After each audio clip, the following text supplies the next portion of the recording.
Welcome, listeners. Come in from the dark. The rain is falling softly outside, and here, within my stone wall, by the dim glow of the fireplace, you're safe. For now. Tonight's tales are drawn from Ireland's shadowed past, quiet stories, unsettling in their silence, each one told slowly to guide the mind away from the day and deeper into rest.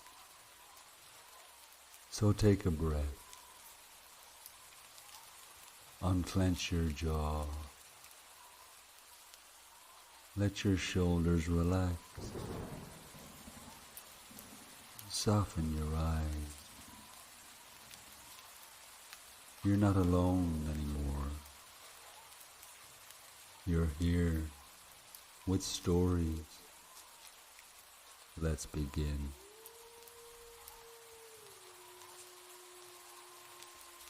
The raven at Jerry Flynn's window. They say the dead don't always rest easy. And in the case of Garda Jerry Flynn, stationed in the quiet village of Rathcoon, that belief would soon become undeniable. It began with a peck. Just past midnight on a Monday, Jerry was awoken by a sharp tapping at his bedroom window. He rose with a grunt, lamp in hand. Outside, perched on his windowsill, sat a jet-black raven, its blue eyes sharp against the dark. Strange, he thought. Rare to see one here. The old folk would have called it a fiach dubh, a dark omen, a herald of death. He dismissed it and went back to bed. The next night, the raven returned, but this time it left behind a coin on the sill. Not a shiny new coin, but a battered silver florin dulled with age. Jerry picked it up, turned it in his hand, and wondered. Still, he said nothing. On the third night, another visit. But this time the raven had dropped something small and yellowed onto the stone ledge. A gold tooth, bent slightly as if yanked with haste. Jerry began to feel uneasy. He told no one, not his superior, not his friends at the station. But come night 4, he barely slept. Sure enough, just past midnight, the tap came again. He approached the window slowly. The raven stood tall, its head cocked, and between its talons lay something wet, red, an eye, blue as summer sky with the sinewy cord still trailing from its back. Jerry staggered back from the sill, bile rising. He didn't sleep the rest of the night. The following morning, Jerry Flynn opened the ledger of local records. One name surfaced in his mind. Willie Mackey, a quiet man, married to a notoriously bitter woman named Helen. No one's seen Willie in weeks. He was last reported traveling for work. But something didn't sit right. That night, night 5, Jerry didn't go to bed. He waited. When the raven returned, he didn't stop at the window. It flew to the old oak behind the station, then glanced back. Jerry followed, lantern in hand. The raven led him over the frost-bitten fields and through a crumbling wall into a thicket of thorn and sodden leaves. And there, where the moonlight barely reached, it landed beside a shallow patch of earth. Jerry knelt. He dug. The stench came first, and then the outline of a man, crumpled, bones at odd angles, throat black with rot. And there, beside the hand, half buried in the mud, lay a wedding ring, gold dulled with soil but still bearing the initials WM to HM. Jerry stood in silence. The raven watched him. Its blue eyes glowed faintly. The next morning, Jerry visited Helen Mackey. He said nothing of the bird, nothing of the eye or the tooth or the buried man. He simply opened his hand and placed the ring on her kitchen table. She stared at it for a long time. Her hands shook. She said nothing. And Jerry Flynn left without another word. She was never seen again. Some say she fled to the coast. Others say she followed her husband to the grave.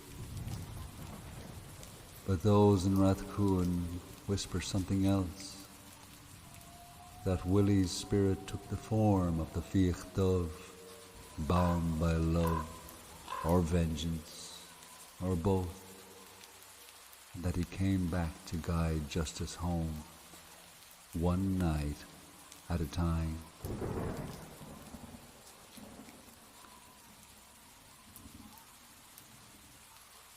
You're doing well. Let the breath ease now and settle a little deeper as we move toward the next story in the dark.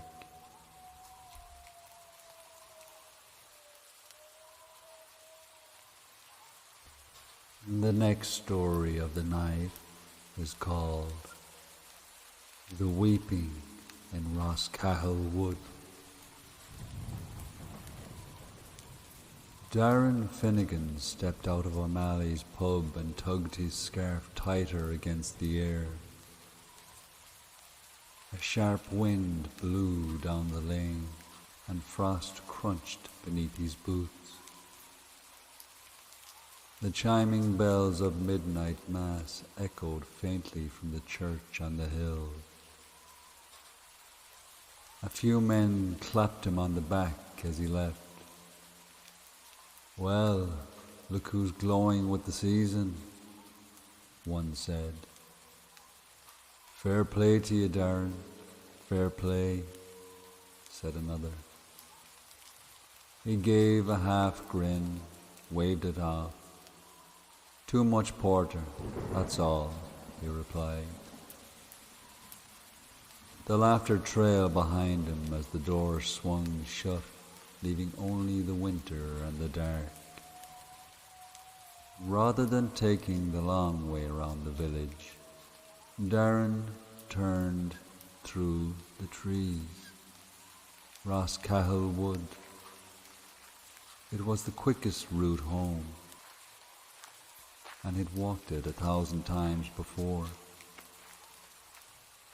The woods were thin this time of year. Tall, naked trees like ribs stretching into the stars. A still white mist lay low across the ground, unmoving, as though it were hiding something. He shoved his hands in his pockets and whistled tunelessly to himself. The smell of turf smoke and porter still clung to him. Then a footstep behind him, soft and steady. He stopped. The frost cracked under his boot. He turned. Nothing. Just the trees and that motionless mist.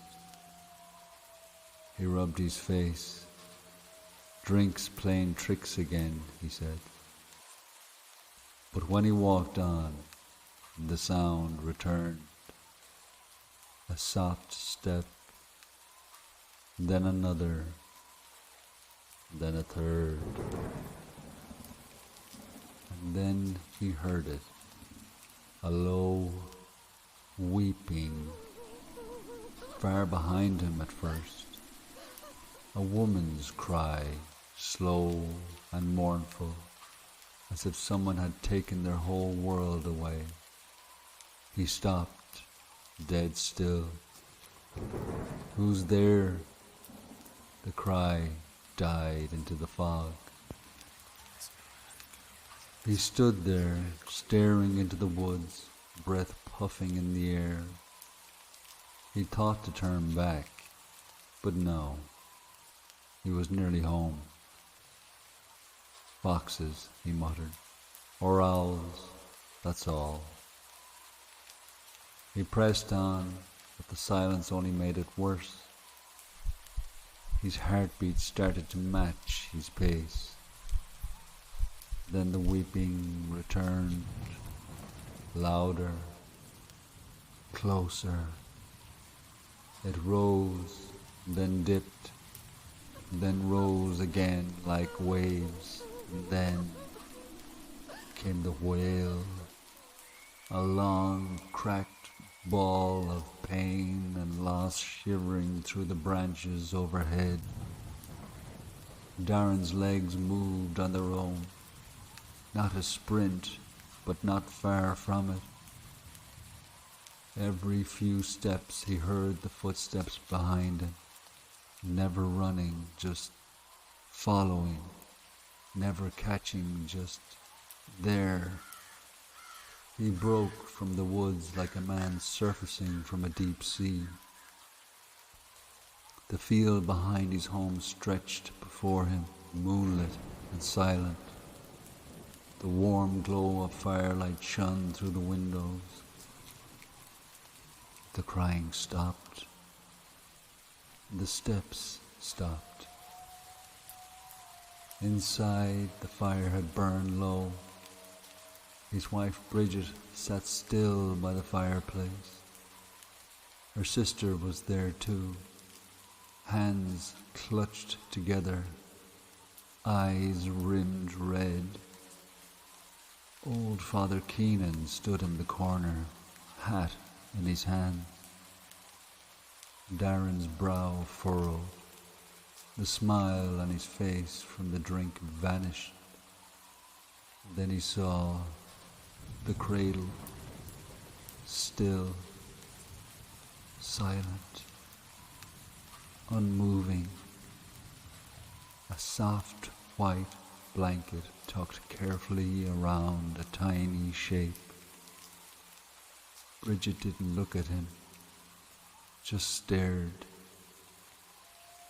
That night, a child was lost. No fever, no warning, just gone.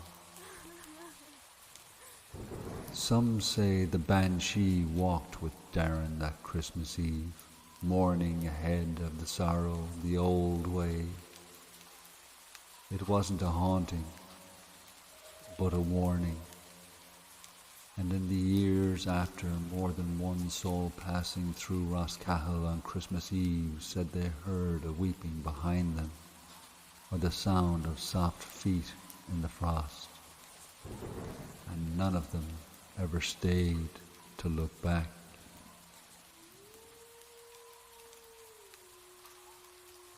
You're safe. You're warm. Just let go and relax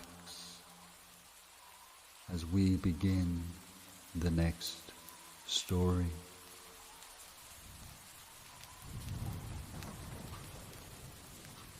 And the next tale is called The Storm at Kinvara Manor. On the worst night in years, with the wind rattling the stone walls of Kinvara Manor and rain lashing the windows like thrown pebbles, two men sat by candlelight in the grand dining hall. Christy O'Dowd, the aging landlord of Kinvara, leaned heavily in his chair, eyes glassy with wine and weariness. Across from him, Diarmuid Fahy, the local butcher, carved slowly through the meat on his plate. "Strange night," Christy muttered, dabbing at his mouth with a linen napkin. "She always whimpers when the weather turns. Always has, since she was a child. Something in her chest," the doctor said, "like a flute with a cracked reed. You can hear her sob when the wind blows just right." "A pity," Diarmuid replied, his voice measured, almost gentle.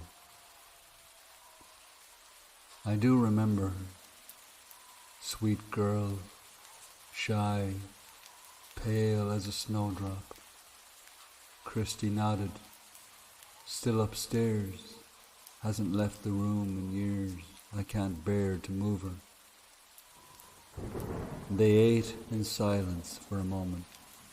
The meat was tender, cooked in a thick reduction of wine and herbs, rich, dark, and perfectly seasoned. Diarmuid tapped his knife gently against the plate. "I asked for her hand once. Do you remember that?" Christy blinked slowly. "You did?" "You said no." "I did." "You said a butcher wasn't good enough for her." Christy looked away, uncomfortable now. The fire crackled. Diarmuid smiled faintly. "And yet, here I am, in your home, at your table, feeding you." "That was a long time ago," Christy murmured, unease crawling into his voice. "Not so long to me. I remember every word, every insult, every time I saw her wave to me from that window." Christy set his knife down. "Why are you here, Diarmuid? Really?" The butcher leaned forward, his eyes gleaming. "To offer you a final meal." Christy froze. "What do you mean?" Diarmuid wiped his hands on his apron and stood. "She's not upstairs, Christy." The landlord stared, You're lying. You said it yourself. You heard her whimper earlier, but that was memory. Guilt. You haven't heard her tonight, have you? Christy stumbled up from his chair. No. Jermid stepped around the table. You said no to me, and you said you couldn't bear to move her. So I didn't. I brought her to you. Christy clutched his chest, staggered backward, looking at his plate. No, God, no. The butcher struck fast, slipping the knife between Christy's ribs. The landlord gasped, slumping forward into the candlelight. Jermid stood over him, listening to the rain beat against the manor walls. And then, all at once, every candle and lamp in the house extinguished, and the room plunged into darkness. And from upstairs, a soft, echoing whimper. It rose, a sob, and then a low moan that twisted into a sound not made by the living. A screech tore through the house, shaking the timbers. Jermid backed away, eyes wide, knife clutched in his hand. He turned to run, but he never made it past the door. He was found the next morning, with his head twisted fully around, staring towards the staircase.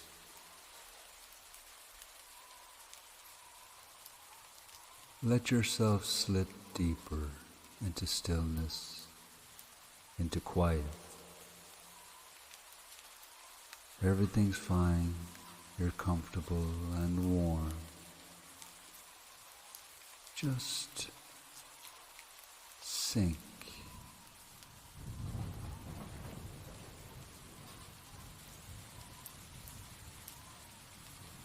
And now the stories fade. Let the silence take their place. Your thoughts can drift like mist across the hills, slow, soft, untroubled. If these tales have kept you company tonight, you're welcome to return. New stories arrive each week, so if you'd like to find your way back, gently tap that red button, and the bell beside it will guide you. Until then, rest easy. Good night.